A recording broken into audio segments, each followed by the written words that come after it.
countdown to the last comic shop in 5, 4, 3, 2, 1. On today's episode, we will show you fear in a handful of dust. This is actually T.S. Eliot, but, Neil Gaiman. The Cats guy. It was so epic for a few seconds, and then it's just, that's the way we work, Hey, it's the last comic shop. I love it. We are opening up the shop to newbies and Neil Gaiman fans to help them find their way underneath this comic book tent. That's right. And keeping it open for the oldies and the moldies who remember the Sandman, which was the biggest thing from the 80s into the early to mid 90s as far as grown-up comic bookery. Yes. Mm-hmm. I couldn't walk around my dorm in the late 90s without running into like 6 people that were just throwing copies of Sandman at my head saying, "Have you read this? I thought you liked comics." And I'm like, I do, but this does not have as much boobies or spandex, and it's usually my tastes. It does have a surprisingly large amount of breasts in it, though. It does. It does. Spandex. Actually, this volume has spandex in it. Very, very. Yeah, this true. is the one. I am the host with the most, Andy Larson, and I'm joined by Chad Smith, J.A. Scott, and the wonderful Mikey Wood for this episode, which we promised to our good friend Mikey Wood. Yes, if you just go back a couple weeks and you listen to our year-end review, I said to Mikey, hey, instead of paying you, what if we gave you a book that you like once in a while? Right. And so you wanted to read Sandman. You got to be specific because there's been a lot of different versions of collections of this. But this is the trade paperback volume 1 known as Preludes and Nocturnes. And that includes the first 8 issues of the original comic book series. Yes. I think it's been a book that we've wanted to cover on the last comic shop for some time. So it was definitely killing 2 birds in one stone for the host with the most in terms of getting some content, which hopefully will bring listeners into that comic book tent. A major reason why it's been bringing some listeners in, not only because it's so world famous, is because it's had some really great adaptations in the last couple of years, right? I mean, there's a Netflix show, and before that, there were these awesome radio shows that Neil Gaiman was involved with, and all of that stuff I have on my Netflix, in my watch list, on my iPhone collection of all the radio shows, and I haven't listened to any of it. I'm a terrible comic book fan. I really am. And it made me start thinking about all of the comic book related materials that are out there nowadays, whether it's comic book movies or TV shows or what have you, that have been on all the streaming services, and the ones that my co-hosts and friends have not checked out for themselves. So we're going to go ahead and start off with Chad, because I feel like he is similar to me and probably has a laundry list of things where he was like, "Oh yeah, I want that. I'm gonna watch that," and then never gets around to it. So Chad, what was a show that you wanted to watch? It was comic book related, but then ended up not pulling the trigger on for whatever reason. Oh my goodness! So yeah, this is where Chad the dad comes in.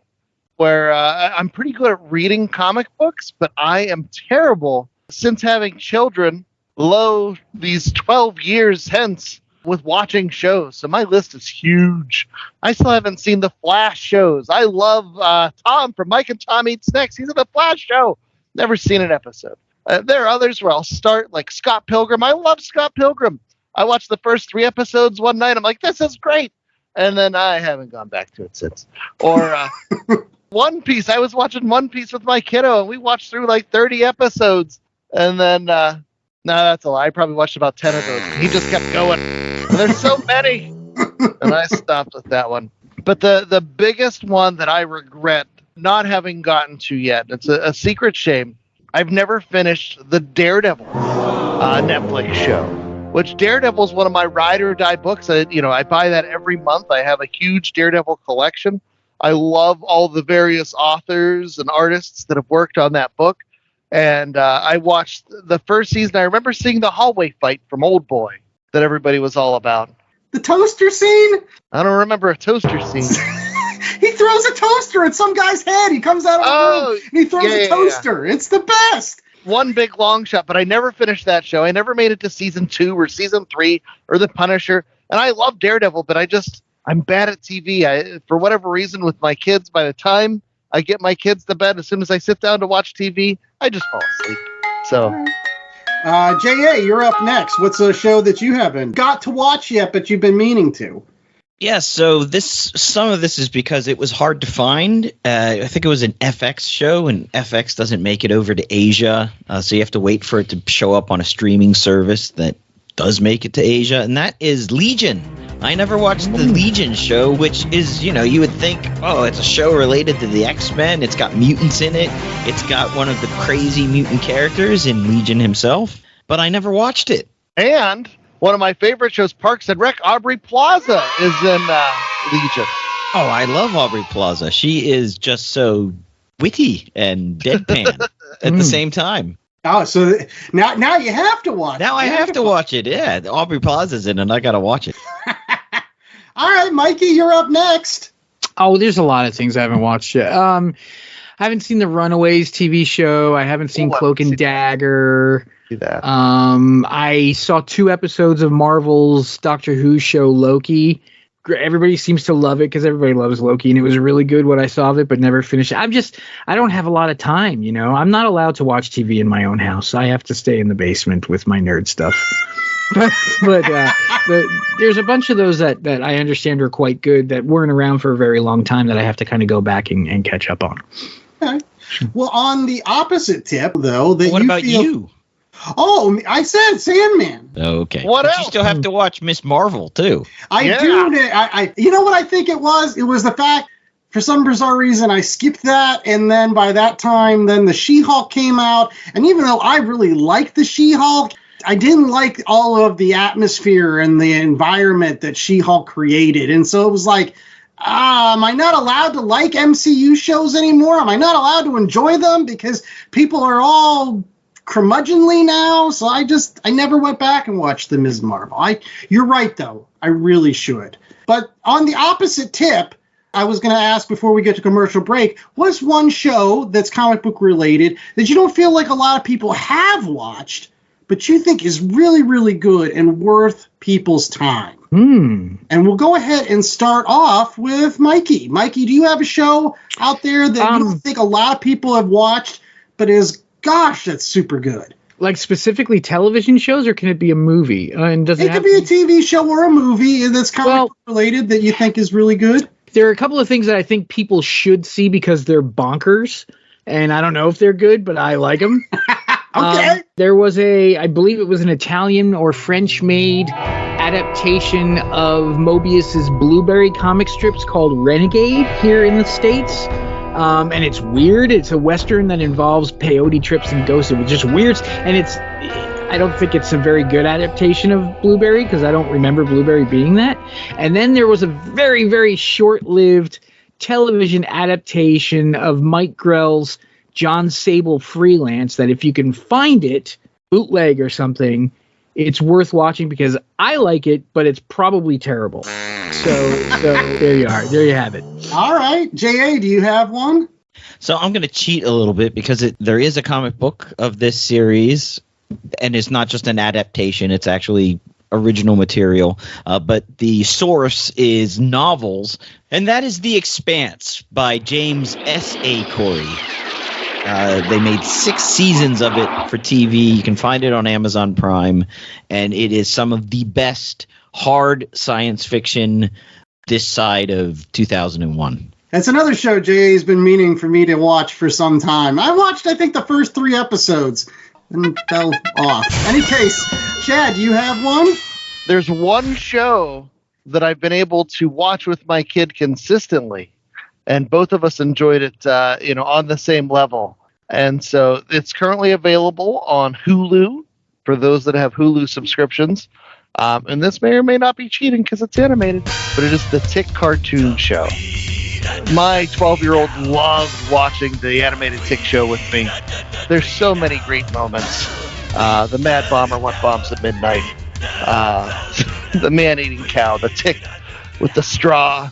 like, tick, suck blood. Do you suck blood? And he pulls out the straw. You want to find out? Oh, I love it. I wish the Patrick Warburton series was streaming somewhere more readily. I know you can buy it, and there may be an episode or two on YouTube out there. That's also something that I love. And the Amazon Prime series, I watched the first few episodes with Peter Serafinowicz. That was fun, but that's another one I never finished. But the animated one, we watched that through at least 3 times. Yeah. And what about you? Well, there is a great one that you can get out there. It eventually, I think, hit the airwaves a little bit more broadly. It was re-edited into a Saturday morning cartoon show called Flash Gordon in the early 80s. But it was originally a movie done by Filmation called Flash Gordon, The Greatest Adventurer of All. But it basically ties in all of Flash Gordon as like fighting in World War II, and then he takes off in the airplane and lands on Mongo, and it's got all the sex and savagery, and you can find it on YouTube. And I still think it's probably the best adaptation of Flash Gordon we have outside of the original strips. Although I will say this, that if you haven't had an opportunity to read the new daily strip of Flash Gordon done by Dan Scotti, it's over at this fantastic website called Comics Kingdom, and it has been just an absolute treasure every single day since it started a couple months ago. I read it religiously. I love the fact that it's in strip form, and heck, we would love, Dan, for you to come on the Last Comic Shop and talk to us about this strip, because I think you're doing an awesome job. But yeah, that's what I would say. And speaking of awesome jobs, we've got an awesome job when it comes to comic books, and that is talking about Sandman. So stay tuned. LastComicShopPodcast.com is the destination for all things shop. Plan your week with upcoming show schedules, the latest books, recommendations, and chatter from the crew. Subscribe to the show on all major podcasting platforms from one convenient location. Show your support and browse the merch store. T-shirts, tanks, hoodies for the fam, coffee mugs, magnets, totes, and more. Check out exclusive content through the show's YouTube channel and follow the pod on Instagram, Blue Sky, Threads, and others. All this and so much more at www.lastcomicshoppodcast.com. www.lastcomicshoppodcast.com. Hey everybody, this is Nerd Bomber here, one of the co-hosts of the Online Warriors podcast. Our weekly podcast started as a way for 3 friends to keep in touch and discuss their passion for movies, gaming, technology, and entertainment. And since then, we've grown into a fantastic online community. Every Wednesday, we release a new episode discussing the latest nerdy news, and then we go hands-on with our weekly adventures and a fun trivia show. Sound interesting? Check us out on every podcast platform, including Spotify and Apple Podcasts, or hit us up at onlinewarriorspodcast.com. And we are back talking about a book that I think I'm maybe the only one who hasn't read. Wow. When I was in college, people weren't handing out copies of the Sandman for me to read. They were giving me albums from the 70s to listen on my record player. But whatever. We're not here to talk about Led Zeppelin or Pink Floyd. We're here to talk about the Sandman, and specifically the first paperback. So who did this, Chad? Well, let me tell you. This was written by Neil Gaiman with art by Sam Keith, Mike Dringenberg, and Malcolm Jones III. You had Todd Klein on letters. Robbie Bush was the colorist. There was some recoloring in the edition we read by Daniel Vazzo, and it had those brilliant covers by Dave McKean. Okay, Andrew, in as little 10 cents as you can possibly do, so we have plenty of time for Mikey to expand. Yes. Tell us what happened in these first 8 issues of the Sandman. Oh, this is super easy. You want a 10-cent synopsis? Here it is. The Sandman gets imprisoned for like a bazillion years. It's not that long. But for a long time, he's brought in by occultists or whatever into our world, and he's held prisoner. And he eventually breaks out, but they've stolen 3 magical MacGuffins of his, a bag and a mask and a gem. And so he goes around, he meets people in the DC universe for a little while, getting these things. He eventually has this massive fight with this guy named Dr. Destiny, who has the gem, and wins. He's a freaking god. I didn't talk about death. She comes in at the end. Because you didn't really expand on who is the Sandman and what does he do? What is the whole thing? That's Mikey's job. Mikey, who is the Sandman? Well, so the Sandman, or Dream, or Morpheus. Morpheus is his name. Dream is his position. The Sandman is what the comic is called.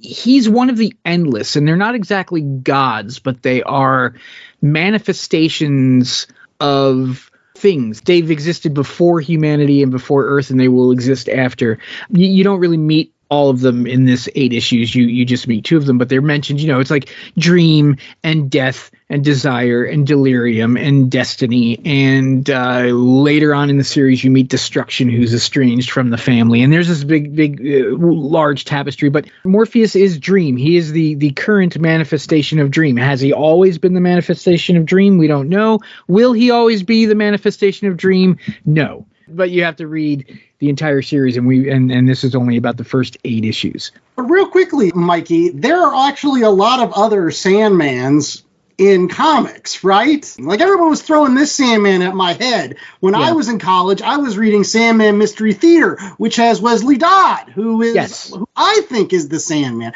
So explain that. There's also a Jack Kirby one. Like, how is all this stuff related? Yeah. One of the wonderful things about this series is the way that Gaiman takes all of this sort of past history of DC, primarily DC horror books, because let's be really straight here with these first 8 issues. It is a straight up horror comic. The first 4 are very EC kind of vibe, and then he gets Dr. Destiny gets to the diner, and it is a nightmare.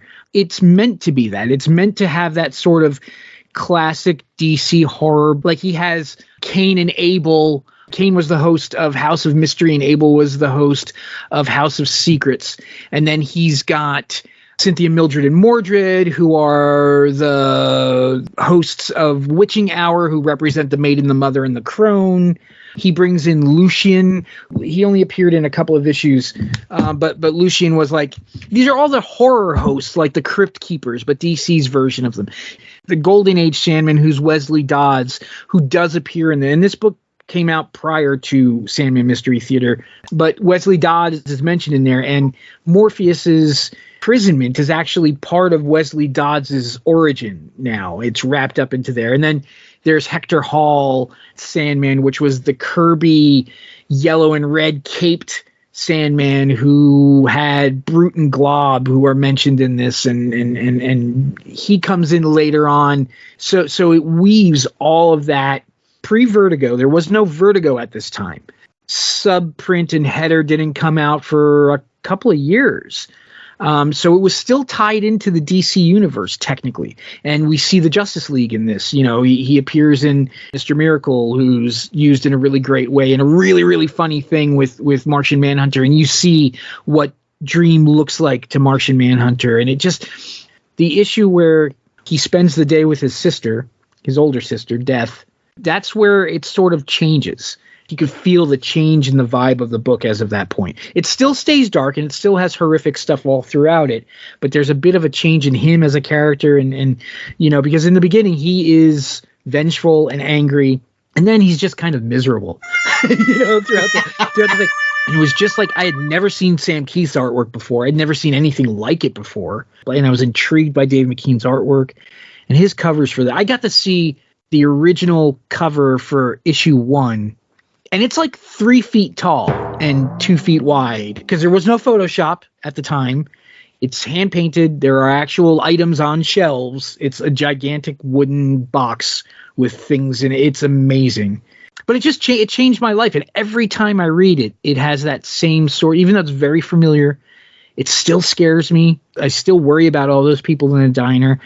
As what there's a reason the book is so famous. It's like the hype for this is absolutely real and deserved. I mean, it's the first comic that ever won a Nebula or something.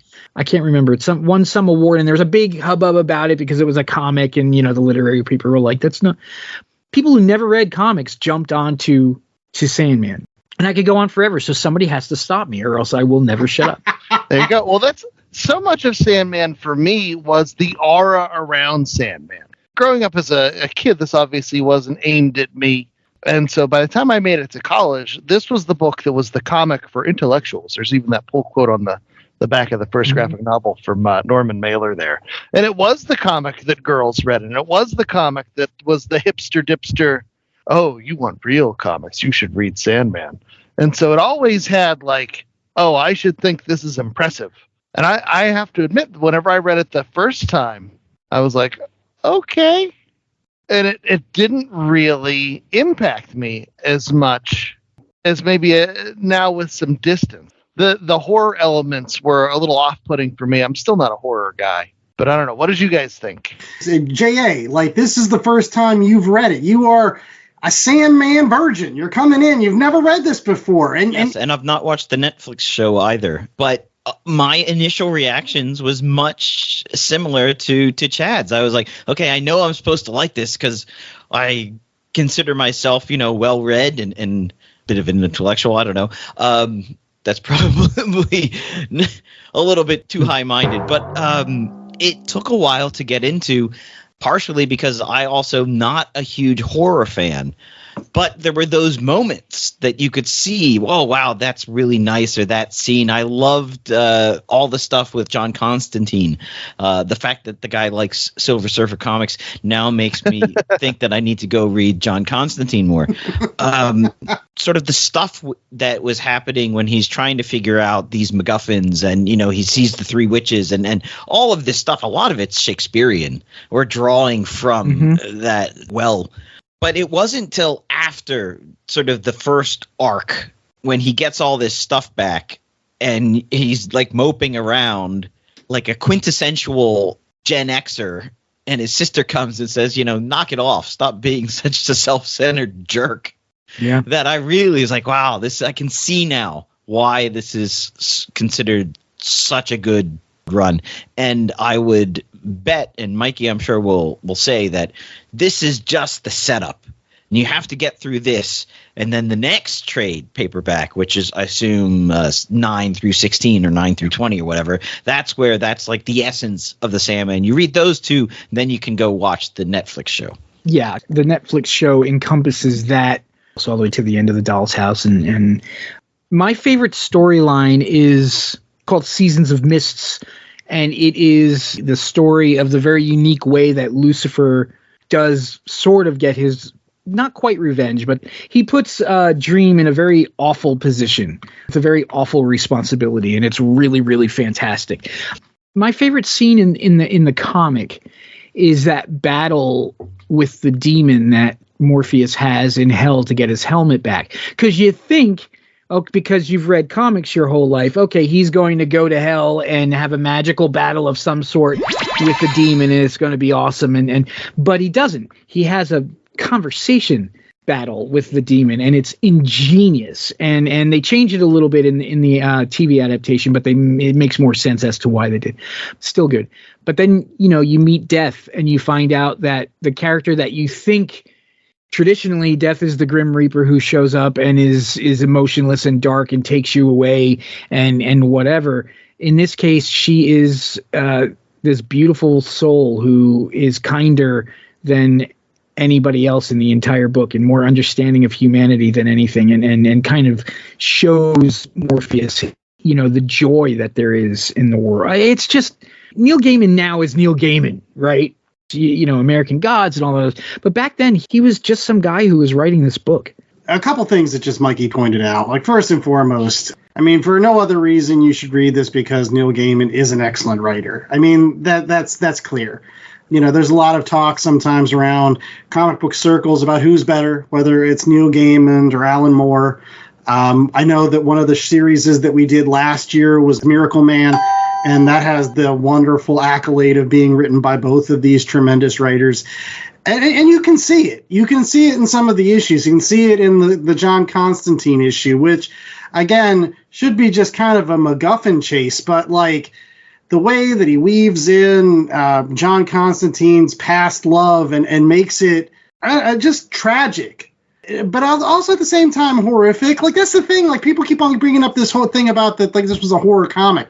Like, there are issues that are downright terrifying. Like, issue 6 really stands out as one of the, like, most over the top ew moments. Is that the diner? Yes, The diner. Where basically the sadistic, awful character of Dr. Destiny has control over 7 people, like flies in a jar, and just basically tortures them just because he wants to. That issue has a flip side to that in issue 7, where at the end, Dream has an opportunity. He defeats Dr. Destiny, gets his stuff back, and says, "No, I'm not going to punish you, because that's not what, like, I'm beyond kind of things like that. That's like, you're going to go back to where you belong, and that will be punishment enough, I guess. Like, I'm not some wrathful, vengeful god or whatever. I'm beyond what you think. That's why you should have never had these things to begin with, because you just don't understand or comprehend what's happening here." So, like, Neil Gaiman does really get to the cut to the core about, like, why gods are gods. Like, whether you read this or Norse mythology or American gods or whatever, he has a good way of tapping into, like, things that are just, again, they're beyond your comprehension as a person, but, like, at the same time, he makes them relatable enough that you can grasp some of what he's saying. And plus, in fact, I will say this, that issue 8 changes everything in the trajectory of the book, because just in my limited knowledge of Sandman, because I've only read a handful of issues, this is actually the first time I've read all 8 of these issues back to back to back to back. Issue 8 is great because you get a character that's better than Dream. The Sandman is not the best character in this series. One of the best characters in this series is Death, and you get to meet Death in issue 8. Death is a great character. Yeah. And from what I know about the rest of the series, Death is actually much more of an interesting character, at least from my perspective. And not only we met, Franklin's going to meet Death again too soon. Yeah, his whole family is really phenomenal. Like, we haven't really met Desire yet. We have Desire comes in and is so catty and so they, I should say, are phenomenal. And like Dr. D in the book was a classic Justice League villain called Dr. Destiny, who used a stone to manipulate people.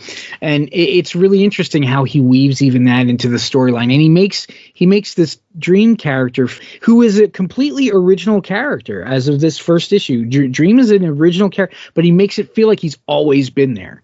You find out, too, that Morpheus is an incredibly flawed character who's made a lot of mistakes that he actually feels horrible for. You see briefly in this one, he had a lover named Nada in Africa. And he, because she broke his heart, he's imprisoned her in hell for the rest of her life. Etrigan's wrapped up into it. Like, it's just so... So for me, this was a unique experience because I read this, like I said, coming out of college. I was an English major. So I'm supposed to be literary and, at least a faux intellectual. And the nice part about the Sandman is it's 75 issues, which is substantial but not insurmountable. And I read through it the first time, and I treated it as though it was too precious, right? And I recognize that now, that, this is something, it has flaws to it. It has elements that are, a little bit dingier and a little bit, I don't know. But I read it more as homework the first time. Be like, oh, this is great. I have to figure out why this is great. And at the end of the day, that reading experience really didn't do it for me. So I've had these books sitting on my shelf since 1999.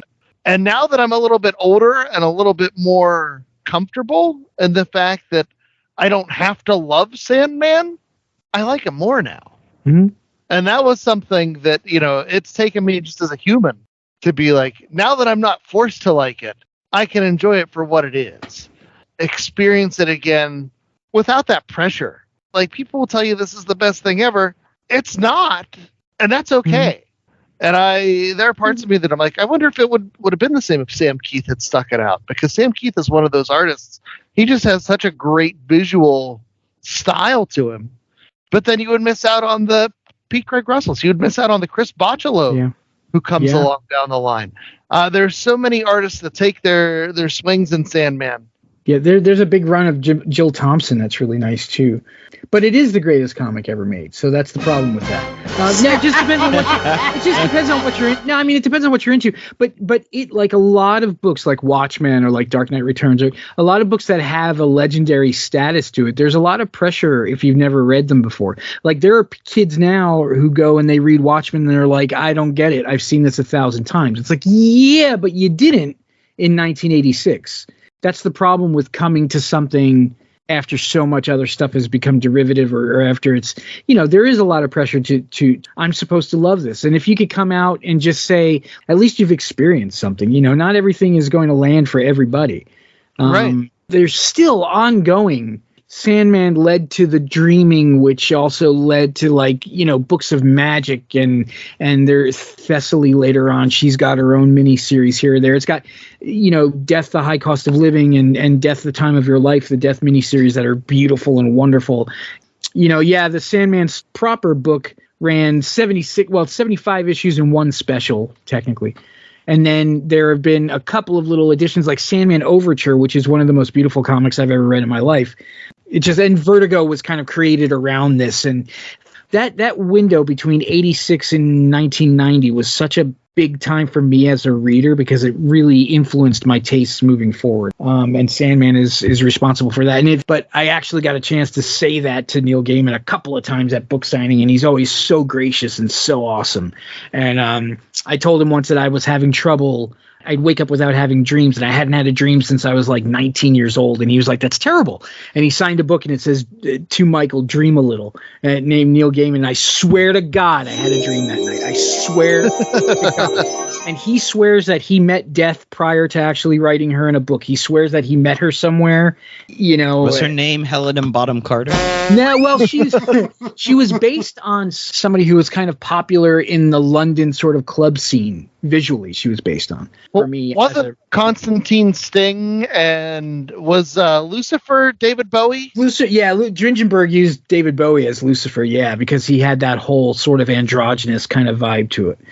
And Google says Cinnamon Hadley was the inspiration. Cinnamon Hadley, yes. Yeah, who passed away in 2018 from colon cancer. In any case, so we had a lot to talk about with Sandman. We got even more coming up right after these commercial breaks, because we've got our rating. Don't be a pretentious ass and just give it a 4 just because everybody else did. Mm-hmm. We'll see if we do. Stay tuned. Being a PI, you learn fast what seems like a normal case never is. You never realize how much you're going to need your friends. You can never guess how near your enemies are. And you never know who to trust. Now I'm chasing down an ancient artifact, the only thing that can stop this newly unearthed terror. It sounds crazy, but I'm not thinking how nuts it all is. All I can think about is the only man who's ever managed to grab my heart is right at the heart of this mystery. And why? Every time my heart gets involved in anything, there's always a monster waiting in the shadows to break it. Ripped from the pages of the self-titled comic book comes Dash, a new queer supernatural noir podcast. Follow us on Twitter at Podcast Dash, on Instagram at dash.noir, or wherever you get your podcasts.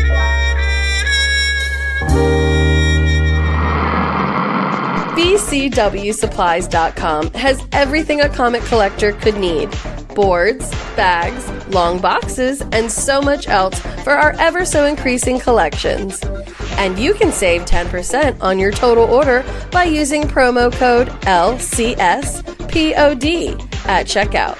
Not only does this take 10% off BCW Supplies' already low prices, but it supports my favorite podcast, The Last Comic Shop. So get all your collecting gear at BCWSupplies.com and save 10% on your order with promo code LCSPOD at checkout. That's LCSPOD at checkout. Happy hunting! All right, we're back with more Last Comic Shop. I hope that you have been dreaming about what's coming next. It is our ratings, that's right, which for some folks might feel like that's an abomination that we're going to rate Sandman, but as Chad said, sacred cows, people, sacred cows. Look at things as they are, which is, hey, is this book good or bad? Just because everybody else likes it doesn't mean you have to like it. And J.A., what's our 1 out of 4 scale for this? Well, you already mentioned it, and I would be remiss to not use it, especially after hearing that wonderful story from Mikey Wood about meeting Neil Gaiman and having him sign a book for him. So it is 1 out of 4 dreams. So hopefully, Mikey, you're having dreams now. Yeah, sometimes. Because you're going to have to rate this, so at least you have 3 or 4 dreams, I'm sure, for this one. So yeah, 1 out of 4 dreams. All right. And I'm going to go first. I'm not going to give this a 4. Especially just based on the first 8 issues. I think that's fair. I mean, obviously, this series is something that I feel like all comic book readers out there should read.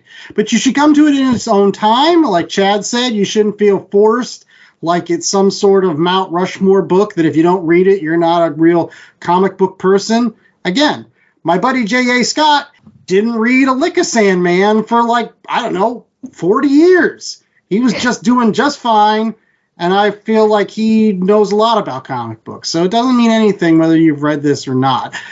Personally, I'm just going to give it probably a 3.25, I think, honestly. It is interesting having Dream go on this quest, and he is really vengeful.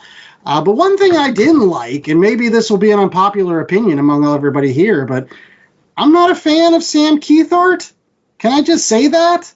I get where it's going. It's abstract and artistic and whatever, and I just don't like it. So I never really got around. And actually, I'm glad that Sam Keith drops off because I really do like the art that comes after Sam Keith is gone. I like those issues more, especially when we get to issue 8. Dringenberg and Malcolm Jones draw a wonderful death. And if I haven't espoused how much I love that particular issue, it is the best one in this collection. And I feel sure, you could probably read the first 7 issues. Yeah, you probably should. But really, issue 8 is just great. That is the reason it gets a 3, honestly, because it's really, really good. As one of my buddies that I like talking comic books with all the time, he loves Sandman because it makes him feel cozy. Unlike, say, Watchmen, which is all in his face all the time, with all the horror and the intensity and all this other stuff. It's just in his face constantly. Sandman is there, and there's some things you should be scared of, but Neil Gaiman, he makes everything very cozy. It's a nice book to curl up in front of a fire and read and feel like you're a faux intellectual. Chad. So, yeah, I'm actually going to go lower. As you guys are killing me. Expose myself as a little bit forward. But no, I agree with a lot of the things you said, Andy, except for the fact that I do like Sam Keith art. I think there is a grotesqueness to it. As I posited earlier, I don't know if I would have liked it as much had he continued throughout the rest of the series. The whole book is set up to expose you to all sorts of things. But I don't think this is it until you get to that issue with death. I think that's the big turning point. Up until then, I feel like this is just a so-so horror book. And there are moments that are terrifying, and there are moments with Dr. D, and it reminded me of Jessica Jones and the Purple Man, where this just terrible force of nature is causing people to do all these terrible, horrific things. But I don't think this works with, John Jones popping in and Mr. Miracle, and I just don't think the book has found itself yet. And so the best thing I could do, Mikey, is give this book a 3 because this isn't great. It's pretty good, and I think as the series progresses, it might get there. And I'm much more excited to read the series now. I'm grown up enough to strip away the veneer of, I have to like this because it's the Sandman. It's, the intellectuals comic. It might get there, but it's not there yet. And so I appreciate these growing pains. So for volume 1 and volume 1 only, I'm sticking with my 3. All right, J.A. I'm just going to rate based on issue 8 because I love that issue so much. Issues 1 through 7 were great. It was a nice foundation. It was really gothically horror. You had all these allusions to classic writing and whatnot, but issue 8 was just great, and because of that alone, I'm giving it 4 dreams. Wow. issue 8 is where the series is going, which I assume it is, according to Mikey Wood. Yes, then it's 4. And I'm sure that they've packaged the first 8 with the second 8, and you can get them in one book or whatnot. So I would say if you're just getting into it, like I was, you can't just stop at the first 8 issues. You've got to read to issue 16, which I haven't done yet, so I'm going to do that. But issue 8 alone, I mean, just the character design, dialogue. The dialogue is so witty. We didn't talk about that. We talked about the writing and the plotting and the characters, but some of his dialogue is so great, you know? That whole the kid keeps kicking the ball and they keep having to stop it, and at one point Death is like, give me strength. And she's basically saying, I don't want to kill this guy now. Oh, and he's like, how do you know my name? He's like, I'll be seeing you soon. And the dichotomy in that scene with the baby, how loving Death is in that scene. Mm-hmm. And the baby even talks to her in full sentences like, really, that was it? Like I was here for that's pretty much it. You know, okay, it's cool. And then like the real world reaction to what just happened. Brutal, but just wonderful writing. And let me put this on the record here. The JA is Frankencastling us.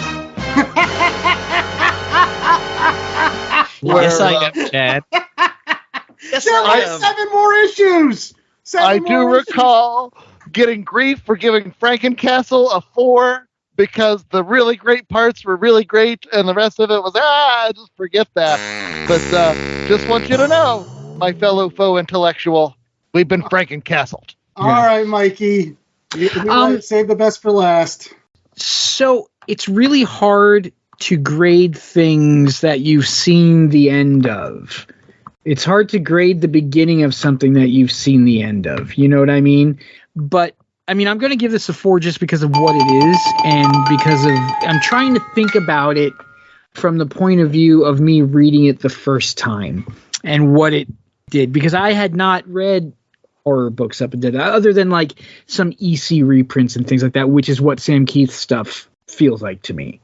Sam Keith's stuff had a very EC Comics vibe to it. Yeah, there's that history that you brought up that I definitely see reflected in those first couple issues. Yeah. And it my thing is this, when it comes to the first part of something, does it make you want to go further? Does it make you want to go into the second part of it? Like when you have big things that are collected in trade, like it's easy when you get a one and done trade paperback and you're like, that was awesome. And you could carry on with your life, but this goes on. Does it make you want to go on? Are you ready for the next step? Because Sandman changes throughout the some stories are sweet and loving and some stories are naughty and some stories are dark, but the overarching tale is important. By the end of the book, he's paying the price for things that happened in the beginning of the book. And it's, so yeah, I mean, it's definitely a 4 for me. And that's my question to you guys is, does it make you want to go further? Yeah, I'm definitely going to read further. I was just looking online at the various collected editions. I see there's an omnibus in 3 volumes. That looks nice. So, but it reminds me of reading the first Saga trade paperback and then getting sucked in. And now, every time one of those comes out, I'm reading it and I'm waiting for them to put out books 4, 5, and 6, and that. Having, a serious amount, but not insurmountable amount of issues covering this big epic story. I guess what we've come to find out is I just like epic stories. Well, there you go. Am I going to read this more? I don't know. Honestly, just like TV shows, I'm going to put it in a read pile. I'll be like, yeah, I'm going to read this. But honestly, like if I don't read it in the next week, I'm not going to do it because, I'll be like, oh, no, I got to go back and read the first 8 issues again. It happened to me a lot with other things, too. Did I read the rest of Sex Criminals after I liked Sex Criminals? No. Did I read the rest of Giant Days after I liked the first 2 trades of Giant Days? No. Well, actually, I did read Volume 3, but I didn't read the rest, and there were tons of them after that. Even Saga, I got up to 5. Stopped. Now I have to go back and reread all of it. I don't know. Chad? Yeah, so to answer Mikey's question, I can just show you that I knew we were doing the show, and for a little inside baseball here, this is our last show before we have a little bit of a break. And I pulled down for tonight's recording not just volume 1, but volumes 2 and 3. And I know where 4 through 10 are. And so even though I gave it the lowest rating and was the most pretentious of the pretentious stinks on this podcast, I'm excited to not have to think that it's great. And to be like, yeah, there are parts I liked and parts I didn't like and things that I'll just have to accept and, see where it goes. But I'm definitely intrigued. It definitely did its job in terms of getting me excited about it. So take that 3 with a grain of salt. I've got my other volumes ready. All right. Well, some other things that we've got ready are our recommendations. So yes, this is other comic books that you can pick up at your local comic book shop in addition to Sandman, because trust me, any comic book shop out there has Sandman.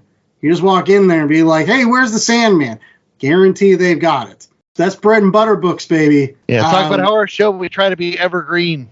Sandman trades are evergreen. That's true. But here are some other books that you might want to pick up at the same time you're picking up Sandman. And we're going to start off with J.A. Scott. So, J.A., what do you got for recommendations this week? All right, a couple things. I mentioned how this really, kind of reminded me of that spark that Saga produced. They've got the newest trade out now, Trade 11.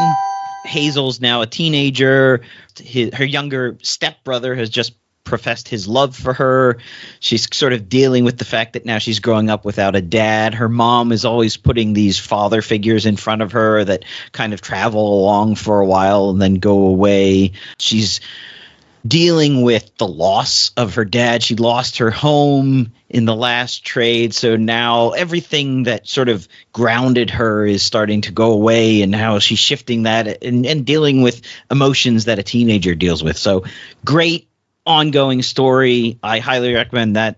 You can find that anywhere in trades. And then something that I haven't read, but I did some quick research knowing that we're reading Sandman, some books that are similar to Sandman that you might want to pick up.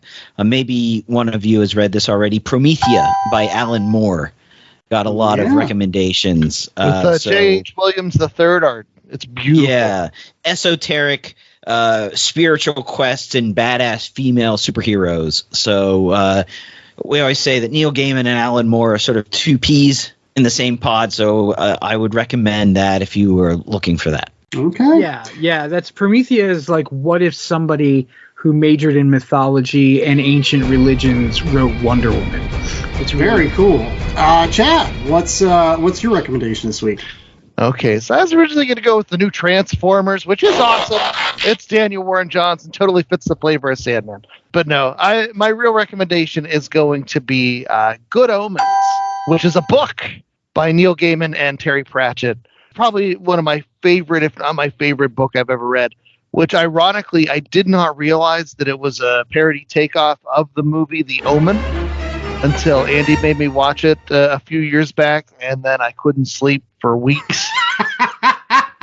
You did not like that movie. What, The Omen, the original, right? Yeah, the original, The Omen, yeah. Gregory Peck, he hated that movie. Yeah, that boy stares at a dog, and it was the scariest thing I've ever seen. Gave me nightmares. But it's funny because for decades prior, I had read Good Omens, which is the story of, what would happen if the son of Satan was actually not raised by the evil nuns, but there's a mix-up, and so he's raised by a normal family. And so he uses all of his powers just as a normal kid. And, he's running around playing and imagining things with his friends. And the Spanish Inquisition is just him and his friends trying to ask people questions in Spanish. Donde está la biblioteca and all that stuff. It's hilarious. And so it ties in because we're talking about shows that we didn't finish. Good Omens has a wonderful show on Amazon Prime. There's 2 seasons out there. I never got to the second season. I don't know if I finished the first, to be honest. And how does it relate to comic books? Well, Good Omens has a comic book. At least there was a Kickstarter for a comic book last year through the Terry Pratchett estate, and it is going to be drawn by Colleen Duran. And I did back that Kickstarter. I don't know when the book will get here, but when it does, I'm sure I'll talk about it or post about it or something. But yeah, the novel itself, like I said, it's one of my favorites. It's hilarious. It's kind. It's sweet. It's has all sorts of religious overtones and just absurdity. And there's just so many wonderful parts. If you haven't read it, I recommend checking it out. And then hopefully you'll be just as excited as I am about Good Omens, the official and ineffable graphic novel that should get here sometime this year. Very cool. Yeah, that's another one that I think I actually only watched like the first three episodes of Good Omens. And then, again, into the ether as I find other things that are going to take up my time, which, speaking of my recommendations, this is something that, again, I just randomly fell into. And then, again, that's why I'm not reading more Sandman. I just find these comic books and I just end up reading them. And one of the ones that I've been reading recently is a series called Thorgal, which probably not a lot of people know about, but that's because it's a European comic book. It's debuted in 1977. It's written by Jean Van Ham with wonderful art by Grzegorz Rosinski. It tells the story of basically a star child falls to Earth and is adopted into a Viking village. Thorgal kid grows up. He finds out that he's actually the descendant of spacefaring humans that came back to Earth or something. Don't worry about that. It's really just like your classic swords and sorcery Conan stuff. It was wildly popular in France. It was actually super popular in Poland. In fact, it is one of the comic books that is single-handedly responsible for people reading comics in the country of Poland. Super cool. But it's got adventure, it's got horror, it's got fantasy, it's got a love story between Thorgal and this woman named Aricia. I hope I'm pronouncing that right. They end up like meeting when they're kids, and then they grow up together, and then they get married, and they have children, and they're pulled apart, and this other girl wants to have his kids, and he becomes a pirate king for a while, and he loses his memory, and there's soap opera elements, and it's just great stuff. So, like, if you are one of those folks that listen to The Last Comic Shop because sometimes we throw out weird books that you've never heard of, go pick up Thorgal. It's got like a bunch of volumes. It's very similar to like Valerian or the Metabarons or any of those awesome European comic books. Lucky Luke that we just did a couple weeks ago, that you may not know about, but are super cool. And so expand your mind. Dates back to 1977. Yeah. So that's a deep pull if there was. It is. It's got great art too, man. It's right up J.A.'s alley, man. That stuff is beautiful to look at. Beautiful high fantasy stuff. Mikey, what's your recommendation? You know, it would be really easy for me to say just keep reading Sandman and read Death, the High Cost of Living and read Sandman Overture, which also is J.G. Jones. It's J.H. Williams. J.H. Williams, excuse me. J.G. Jones is a different guy. But anyway, what I'm going to settle on, though, is Black Orchid, the 3-issue miniseries that Gaiman did starting in 88. Right before Sandman, and actually, like, I think I want to say the third issue came out as Sandman was coming out at the same time or something like that. Dave McKean does interiors, which he doesn't really do very often, but anything that has Neil Gaiman and Dave McKean attached to it, like Punch or Violent Cases or any of those things, are really, really worth checking out. But Black Orchid is interesting because it takes a lesser known DC character and does something really interesting with her, and that spun off into its own series a few years later. But it's really worth checking out. And I think there's like a deluxe edition, but honestly, it's 3 issues. They're like prestige format, so that little thicker square bound kind of version. And honestly, you can find them in dollar boxes, which is tragic, but you can. So awesome. Well, one thing that we're hoping that you can find in dollar boxes is the Last Comic Shop podcast. I keep on stuffing them in there. I go to random stores and I'm just like, here's the Last Comic Shop podcast. Hopefully somebody will spend $1 for it, but you don't even have to do that. You can get it for free just by reviewing, and subscribing over at www.lastcomicshoppodcast.com. Terrific place where you can get all of our episodes. We are in season 4, kids. Season 4. We've just finished up our first month. So yeah, we've still got 52 minus 5, some number still left. I'm really terrible at math. But one person that's not terrible in math is J.A. Scott, because he runs our merch store. J.A., what do we got over at the merch store this week? As always, we have T-shirts, we have tote bags, we have coffee mugs. This week, special on our goth-inspired gear. So if you want a Last Comic Book goth-inspired T-shirt, every color you want, as long as it's black. Oh. See, was it weird that like I didn't like the fact that he wore a black trench coat with like the flames at the bottom? I thought that was kind of... All the things you're saying are weird. It really is. I don't understand. It looked like he was a professional wrestler from the 90s. That's fine professional wrestling in the 90s. He's not wearing an overcoat that's got a graphic on it of the flames. It's an overcoat that actually has flames. All right. Yeah, Okay. yeah. Chad, what do you got for us? The flaming overcoat. Anyway, so while we remain the last comic shop podcast that we hope you need, we also don't want to be the last comic shop. So we encourage everybody to go out there and support your local shops. Go find those evergreen Sandman library books, starting with Preludes and Nocturnes, leading all the way through Volume 10, and then the overtures and the Death, the High Cost of Living, and all that other stuff. Don't forget to pick up our other recommendations this week. Things like Black Orchid, things like Thorgal, which you might have to special order because it's from France. Or Good Omens, hopefully that's out there. Or Saga, there's all the Saga.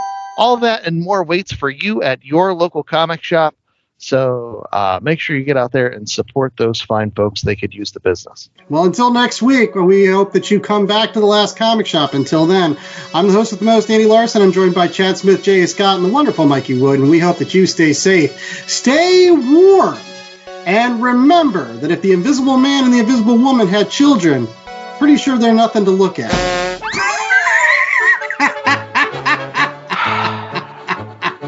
They're not going away. No way, man. More weeks of this shit. Eat it. How do you like that for faux intellectualism?